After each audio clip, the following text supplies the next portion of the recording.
So for me, regenerative buying is about constant improvement.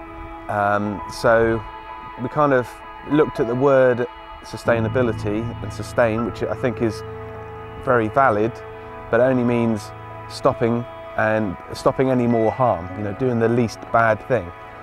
And when it comes to being regenerative, the best way you can put it is that constant improvement and adding and creating something from nothing and really following life's processes, the natural world's process of evolution and kind of constant moving forward.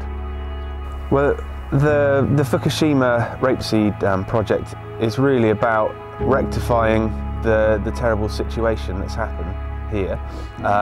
It's been fascinating to come and actually to be here and see it in action, because these rapeseed flowers, they show a bit more than just a pretty colour. What they're actually doing is drawing up cesium from the contaminated soil, helping to heal the soil, but they're also giving the people here an opportunity for income. And I think that for me is something that's a really, like you say, it's a very simple, straightforward example of what regeneration can be, which is to do exactly that. It's to bring people and the earth back together again, and for both of them to profit, so that there can be something from that for everybody. I think the trigger for me really was when we started to learn about permaculture and kind of understanding the natural world in more detail, and realising that just sticking with what we currently know, we're never going to rectify any of the problems that we can see out there, such as Fukushima. But there's plenty of different challenges out there, and you're never going to rectify any of those with just the sustainability. So for me, there was going to Ghana with Paolo when we started the Slush Fund, and seeing that you could actually reverse some of the damages that have been done, and you could kind of adapt to the local ecosystem. That gave me a lot of confidence and kind of a great understanding. So there was a bit of a tipping point for me there. My feeling about Fukushima, having these 3 days here, has been very mixed in terms of like a bitter sweet. To see the devastation and the kind of trauma that's not just on the land, but also within the people that we've met. There's some of the stories have just been hinted at, and some of the stories people have shared a little bit with us, but also going to see like just moments before when we went to see where the wall and the fortifications have been built up, so that and the old school and things like that. You realise how devastating that is.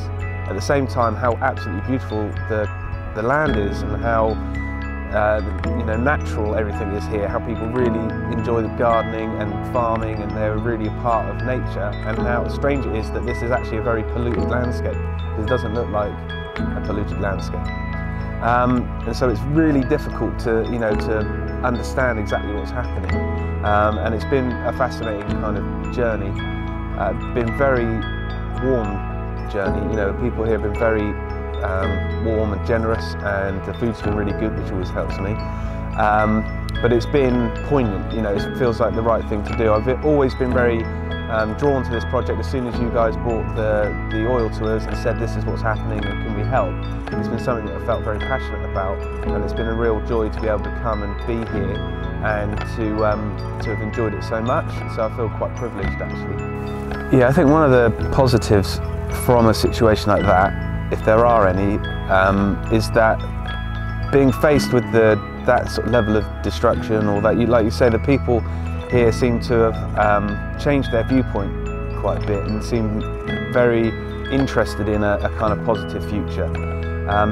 Even in the face of quite dramatic odds and the weight of the situation, I think the psychological weight as well, the fact that you have radiation counters on the corner of every street, and constant kind of concern. I think the people are incredibly positive, and it gives me a lot of hope. I think it should give everyone a lot of hope. And I said yesterday as well that I find that because of that kind of courage and that looking that disaster in the face and saying no, we're not going to let it destroy us, We're going to come back, we want to work on the land, we want to make it good again, even if within this generation it won't necessarily be finished, that work. I think that's a great example for us all and exactly what we mean about regenerative buying. Will you come back to Fukushima again? Yeah, I'm sure I will, yeah.